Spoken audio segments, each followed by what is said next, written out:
Before you jump into the comments, yes, 100% plagiarizing music is bad. Stealing people's melodies, stealing people's solos for profit, for tablature, for profit, for endorsements and views and all this stuff is against the law. That's not good. You need to credit those people. You need to give them writing credit. You need to give them royalties or just not do it. So obviously to the individual that was doing that, hopefully is not doing that anymore and should face those repercussions. So I'm not talking about that. So for guitar miming, for things like faking to make it look like you're playing something, but it's highly edited, it's not the same take, it's split up.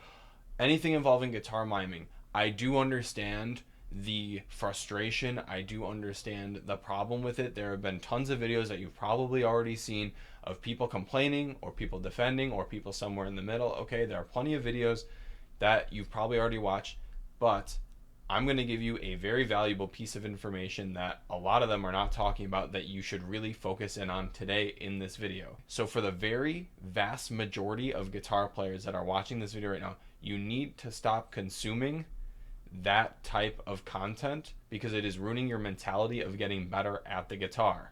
One more time.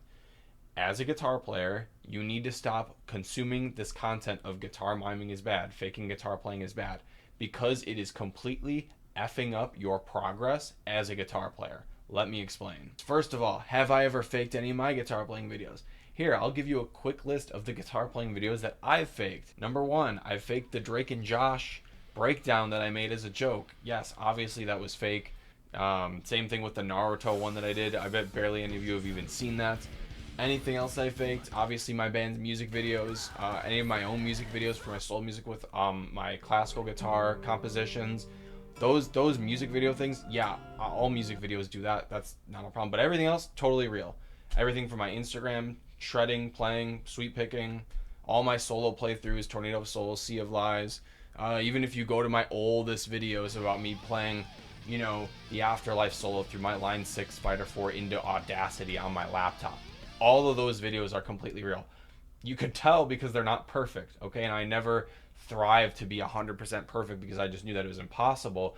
But I always wanted to thrive to be as close to being as perfect as possible, right? Anyways, you need to stop consuming these negative videos for your own health on the guitar and in your brain. Here's why. If we keep consuming this media of this person is faking this, or these people are faking this for views, and these people are doing this, blah, blah. It is going to completely mess up and hinder your progress on the guitar for two main split point reasons. Let's go over the first little sub point here. So a lot of guitar players will use the doomer mentality of, okay, if those guitar players are faking their playing and they are insanely good, and those are the people that I look up to, and I just found out that my favorite players are miming or whatever you want to call it, I guess I should just settle for being mediocre because there is no real point to actually pushing myself, because no matter how hard I push myself in my natural ability, there will always be guitar players who are out there who are better than me or pretending to be better than me or who are coming across as better than me because they're miming their guitar playing. That basically means that no matter how hard you work, you're never going to be to the level of how they sound or how they look or whatever they're playing as technical when they're faking it versus you actually authentically doing it, whether it's them speeding it up, miming, cutting things up, etc., etc. Okay? So, I can't think of anything worse to do to your own progress on the guitar as thinking in that mindset of, oh my gosh, everybody's fake. No point on me even trying at this point because they're always going to surpass me. You should not say that, obviously. You should have the mentality that as a guitar player, being an authentic guitar player is a huge win because more people are going to start looking for that rather than the fake guitar players.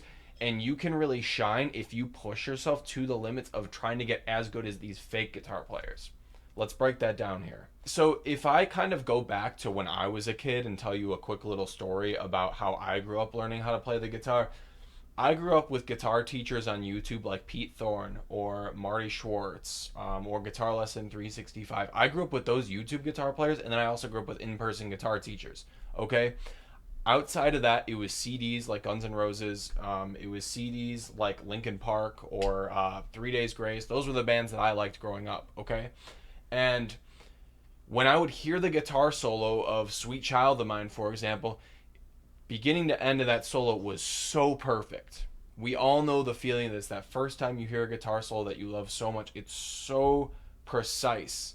Every single tiny little note and transition is perfect in our ears. And we thrive and strive. We strive to work to that level of success and that level of playing ability. Okay? That is the mindset that you should have towards these fake players. Okay? Adam Neely talks about this. Now, don't get me wrong. Yes, it is bad because it can cause a negative impact on the other side, especially a lot of the younger generation where they're seeing these people and they're like, well, they think they're going to get that good when they're doing like things that are literally physically impossible, right? That's not what I'm talking about. You should have the mindset of, I want to get so good at guitar to a point where people think that I'm faking. Okay? That is the mindset that you should have. Which brings me to my next point. The other side of the coin is I should just start faking my own guitar playing videos because I'm already pretty good and everybody else is faking their guitar playing videos. So at this point, I'm on the same level as them. So I'm just going to start faking my guitar playing videos. Nobody's going to notice, etc., etc. So many things are wrong with that too, but let's break it down again. If you go back, I'm going to use Adam Neely's example of Sammy Sosa. If you go back to whenever, was it in the 90s? I don't know, of Sammy Sosa of the Chicago Cubs, the dude who was, I believe he was on steroids. He put cork in his bat, which is known to make the ball really fly out when you hit it. So you're going to hit bigger, okay? And when his bat exploded, we couldn't believe it. Everybody watching that, you got to go watch a YouTube clip if you haven't, because it is insane. But when people see that, I'm sure a lot of baseball players thought, well, if he did it, maybe I should do it too. But here's the thing. Repercussions do absolutely exist for it, and it's going to ruin your image, okay, as a guitar player, in my opinion. If you end up jumping on the trend of things, eventually that trend will die and it will always go back to the norm of just authentic guitar playing. You can even see in guys like Baxty, he's doing a thing now where he has two different guitar angles. He's got one where it's his DI, and then he's got another one where it's his phone next to it, just to show you that it's real and authentic. And I think that trend is going to start catching on. Think about it like in the bodybuilding world. If some of you guys know the natty or not trend that was in the 2000s and the 2010s, it still comes and goes, but authenticity of people telling the truth about their steroid use is a huge trend right now because people appreciate it, because most people don't actually do that anymore. It's kind of the same thing on the flip side, is when people lie about their steroid use and then actually get caught for it, like the Liver King, for example. He got caught for it and he made this big apology video. It's embarrassing. It's very cringy. It's pathetic. It's not good. And that the one dude, Yakimo or whatever his name is, he plays in front of people and he doesn't sound nearly as good as he does in the studio. Now, granted, yeah, nerves do exist, but it's like, you might get anxious or whatever, but you're a professional guitarist.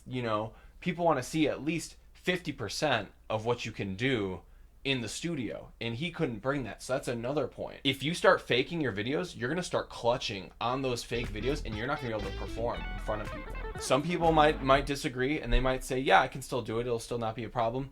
Why would you risk that though? Wouldn't you rather take the time and be authentic and really play and sound as good as you possibly can? And I'm talking to you, I'm not talking to the wide amount of people. I'm talking to you specifically. If you are a guitar player and you want to start faking your fucking videos, what's going to wound up happening is your skills are going to go down. You're not going to progress as much, okay? Yes, I know, having the perfect take, we're all our own biggest critics, right? There are a lot of guitar solos that I really want to redo because they're not the perfect take, right? But that's the whole point, is most people in this day and age are starting to see that having a little bit of imperfection and a little bit of your own touch to it and a little bit of that like authenticity is like a breath of fresh air now. And this is a gold mine. Just being normal and authentic in this day and age to get into a band or to get more gigs or to just be, bigger on social media or whatever you're trying to do is a huge W, okay? Because there's only so much that you're going to be doing at home in the studio, unless you're going to be a 100% bedroom guitarist, which is just not a thing. You got to get as good as you possibly can so that way you can play in front of people, okay? And playing in front of people is an art in of itself. So that comes to my last point that I started to touch up on is how being authentic is soon going to be a huge trend, if not already. Okay? So what does this mean? So many guitar players right now will probably start being more dishonest about their playing. I don't know for sure. I can't read the future, but I'm just saying that with the trend of everything, as soon as this stuff kind of dies down a little bit, I'm sure more guitar players are going to try to fake their guitar playing. Okay? Now, faking your guitar playing, like I said again, it's not a big deal if it's for a joke or a music video or something like that. You can be the judge if you think it's a good thing or not. Okay? I just think it's bad for the mindset for you to hone in so much on these people are faking it, so it's gonna, it's like you're focusing way too much on these other people, okay? And you being authentic is now going to be a huge advantage. I love seeing my favorite guitar players mess up. I absolutely love seeing my favorite guitar players mess up. Why is that? Well, it shows that they're human. Look up John Petrucci. There are plenty of videos of him effing up, right? He's the guy who practices more than anyone. Look up Chris Broderick, one of my favorite players. There are tons of videos of him messing up. Look at Yngwie Malmsteen. There was a period where he said he didn't practice. I think he does practice now because he's actually starting to clean up. But there was a period of time where he was sloppy. He was slacking. Okay? But I like to see that, especially in a live setting, because it shows that they're legit. Okay? And one thing that I'm going to bring up is a really quick story here. So, I went to a music school, okay? And in that music school, I took a class, I forgot what, I think it was called Arranging and Orchestration. It was something about learning jazz harmony. This was a time where I did not care. I just wanted to get out of that school. I already learned everything I needed to know, but I graduated anyway just because I wanted to finish the job. But I learned some valuable information. I remember our teacher would give us these assignments. And these assignments would be like, okay, I'm going to give you this jazz piece, and you're going to try to make an arrangement of it. 16 bars of it, this specific measure to this specific measure. And you're going to arrange it for like a 4-part harmony with these horns or whatever have you. And, you'd have to worry about the concert pitch of the instrument versus the written pitch and all sorts of crazy stuff. And you also had to make sure that the harmonies would actually make sense. Now, what did I do with that? I did what everybody else in the class did. I looked up a transcription of it, and I just put it into my project, and then I sent it in. Obviously, I changed some things to make it, look a little bit more legit. And then what happened? It was fine. I got an okay grade, but at the end of the day, I didn't take in any of the information and learn anything. I remember one girl, she did it. She took the time to actually do it, and I don't remember how the teacher figured it out, but he said, you know what? A lot of people are not doing the work for this, but you did, and that's something that nobody can take away from you, are those hours that you put in to transcribe, and that will carry you for the rest of your life as skills. Think about that for a second, because that really spoke to me for some reason. So I was like, shit, I kind of feel bad now for throwing in that assignment. And then what happened, like later on, a couple weeks later, I'm talking to my teacher, and he's like, bro, you don't understand this 4-part harmony stuff. And he gave me a tutor, and then I understood it after I got the tutor. But it still shows that you are going to sacrifice your growth, okay? And that's the other thing, too. Your growth is awesome for other people to see. People want to see you grow and get better and succeed, okay? That's huge. Absolutely huge. When people see you being imperfect and then slowly seeing you get better and better and better, that is real authenticity rather than this over crazy dubbed and ultra gent riff that is clearly impossible to play, or near impossible, I guess you could say. And I understand it's a time thing too. You feel like, man, my time is crunched up. Again, it all just stems back from practicing. It all stems back from your mindset, and you have to have that really hardcore mindset about succeeding on the guitar, especially for all of you intermediate guitar players that are watching out there who are trying to get to that highest level, whether you're retired and you're just trying to get better than you ever were when you were a kid, or you're you're in your early 20s and you want to be in a successful metal band or whatever you're trying to do with music, authenticity is going to sell and get you out there and get your name out there rather than inauthenticity. And that's all I'm going to say. So ignore all that stuff and keep up on the grind. I'll see you in the next video.